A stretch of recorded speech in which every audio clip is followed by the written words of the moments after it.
안녕하세요. 대단히 반갑습니다. 꽃봉우리가 활짝 터지는 순간 배철은 인간은 의미를 찾는 동물이다. 자신이 하는 일 그리고 하고자 하는 일이 자신에게 의미가 있어야 한다. 의미는 그것을 추구하는 개인의 삶의 이유이며 그 삶을 지탱하는 공식이자 버팀목이다.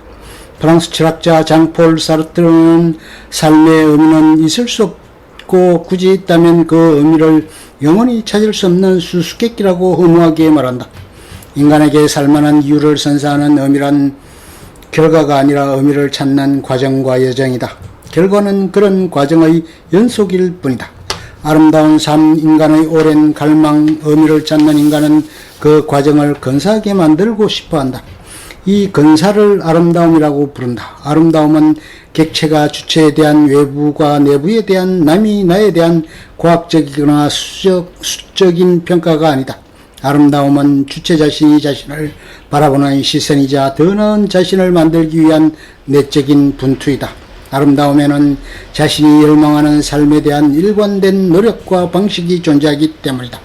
조화롭고 평화롭다. 고대 이스라엘 사람들은 이상적인 삶에 대한 숭고한 노력을 히브리어로 토브라고 불렀다.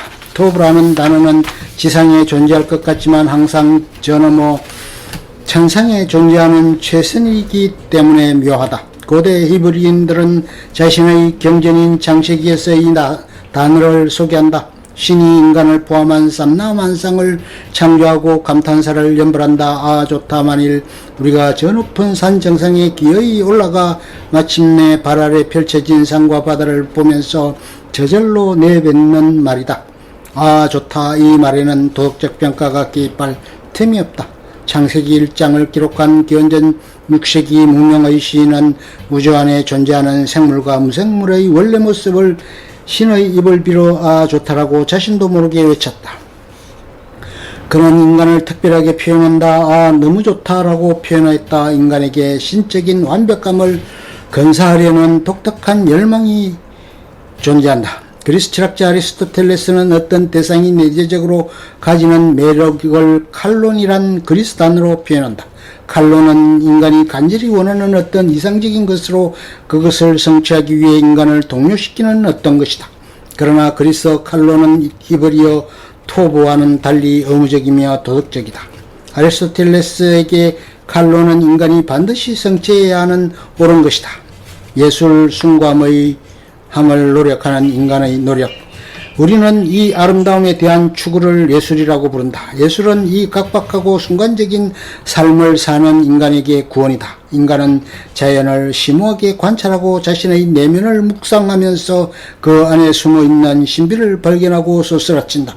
봄, 여름, 가을, 겨울이라는 시간의 순환 아래 생명이 변함상하게 변신하는 모습을 보고 감탄한다. 생명은 봄에 화사하게 꽃피우고 여름에는 인내하고 가을에 자신의 운명적인 시간을 감지하여 열매를 맺고 영혼을 기억하기 위해 씨앗으로 변신하고 겨울에 온전히 죽지만 어김없이 다시 봄에 부활한다. 인간은 이런 자연의 영원한 회귀에 감탄한다. 예술에 해당하는 영어 단어 아트는 정말 오래된 단어다. 미국 고고학자 마리아 진부타스에 의하면 서양이란 정체성은 기원전 4000년경 발칸반도에서 윤묘 농경 생활을 병행하던 일련의 사람들에게서 시작하였다. 우리는 이들을 인도 유럽인이라고 부른다. 이들은 우주와 생명의 아름답고 지적인 순환을 르타라고 말했다. 그들은 기원전 2000년경 세 갈래로 흩어져 각각 인도, 이란 그리고 터키로 들어가 서양의 근원이 되었다. 그 중 한 갈래가 인도로 들어가 이미 그곳에 존재하는 고도의 발달된 문명과 마주친다. 인도 유럽인들이 도래하기 전에 인도에 있었던 도시 문명을 원인도 문명이라고 부른다. 원인도 문명의 핵심은 후대의 힌두 전통을 통해 알려진 요가다. 요가란 천상의 아름다움을 자신의 정신과 몸에 엮어 습득시키려는 영적인 운동이다. 요가는 인도에 새로 들어온 사람들인 아리아인족이 전쟁에 투입된 야생마를 훈련시키는 방법이었다. 자기 마음대로 행동하려는 말을 혹독한 훈련을 시켜 명마로 변모시킨다. 그런 말을 훈련시키는 가시적인 물건이 바로 멍에다. 멍에는 말, 소 등 목에 얹어 그 가축을 제어하는 도구다. 이 도구를 영어로 요크라고 하는데 이 단어는 요가와 같은 어근에서 유래했다. 고대 인도인은 가축의 멍에와 마찬가지로 인간을 짐승 상태에서 신적인 경지로 재탄생시키는 과정을 요가라고 말했다. 요가의 목적은 오래된 자아를 버리고 새로운 자아로 진입하는 엑스타시의 경험이다. 무아 상태로 가기 위한 방법이 바로 러타다. 산스크리트어인 러타는 우주의 질서에 알맞게 훌륭하고 적절하게 연결된 것이다. 고대 인도인들은 러타가 사회에 최적화된 것을 다르마, 즉 율법이며 개인에게 최적화된 것을 카르마, 즉 업이라고 불렀다. 러타는 실천하는 사람을 아르야, 즉 아리아인으로 불렀다. 아리아는 20세기 초 나치가 도용하고 악용한 개념이지만 원래 숭고함을 추구하는 인간이다. 러타에서 예술로 번역된 라틴어 아르스와 영어 아트가 탄생하였다. 훌륭함과 깨달음을 향한 포이에시스. 고대 그리스인들은 이 예술을 고대 그리스어로 테크네라고 불렀다. 테크네는 우주와 자연의 원칙을 관찰하고 그것을 엮어 가시적인 물건을 만드는 행위다. 우리는 테크네를 흔히 기술로 번역하지만 좀 더 심층적인 의미는 훌륭한 솜씨다. 우리는 훌륭한 솜씨를 어려서부터 어머니의 음식을 통해 경험하였다. 내가 요리하면 맛이 없는데 어머니가 요리하면 말로 형용할 수 없는 어떤 것이 첨가되어 신기한 맛이 등장한다. 이러한 맛을 중국 철학자 노자의 말을 빌리자면 현묘다. 솜씨는 분석할 수 없다. 이것도 아니고 저것도 아니다. 한자 현이 그런 의미다. 이 한자는 원래 누에고치가 실을 뽑는 광경을 잘 볼 수 없다. 실이 나오는지 안 나오는지 눈으로 도무지 확인할 수 없다는 의미다. 테크네라는 말의 어원도 원래 역다라는 뜻이다.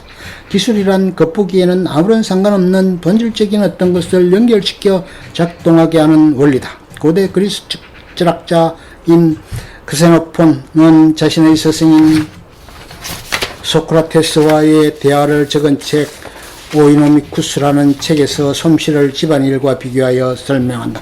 집안을 잘 다스리기 위해서는 두 가지가 필요한데 하나는 에피스테메고 다른 하나가 솜씨 테크네다. 소크라테스는 이 대화에서 솜씨의 예로 하프 연주, 군대 장군의 통솔력, 배를 잘 모는 항해술, 요리, 어술, 정원, 가꾸기, 철공, 목공 등을 든다. 솜씨는 기존의 원재료들을 적절하게 배열하지만 자신만의 특별한 예술을 만들어내는 과정이다. 고대 그리스인들은 문학작품을 만들어내는 창의적인 솜씨를 테크네와 달리 포이에시스라 한다. 우리는 흔히 포이에시스를 시작 혹은 시작으로 번역한다. 아리스토텔레스가 저술한 그리스 비극에 대한 책 이름이 바로 포이에시스다.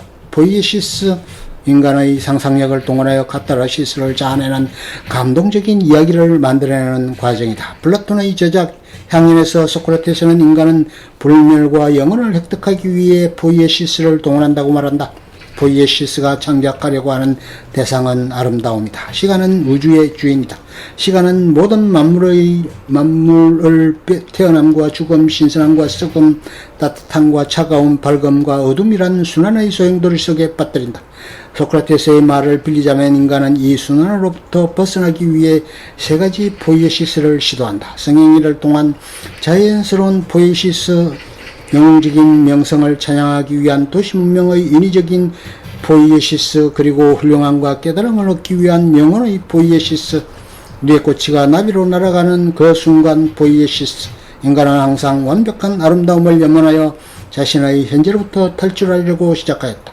그런 탈출이 바로 포이에시스다. 독일 철학자 마르틴 하이데거는 포이에시스를 겨울 내내 웅크려 있다가 봄바람, 햇살, 이슬비, 그리고 땅의 기운을 받아 봉우리를 터뜨리는 순간의 기운으로 설명하였다. 그것은 마치 뇌고치가 생명 탄생의 원초적인 의지로 한순간에 나비로 성화하는 생명의 약동이기도 하다. 버리고 싶은 과거에서 열망하는 새로운 지금과 미래로 전이하는 엑스터시의 순간이다. 내 삶의 포이에시스는 무엇인가? 나는 오래된 과거를 과감히 버리고 새로운 인간으로 태어날 수 있는가?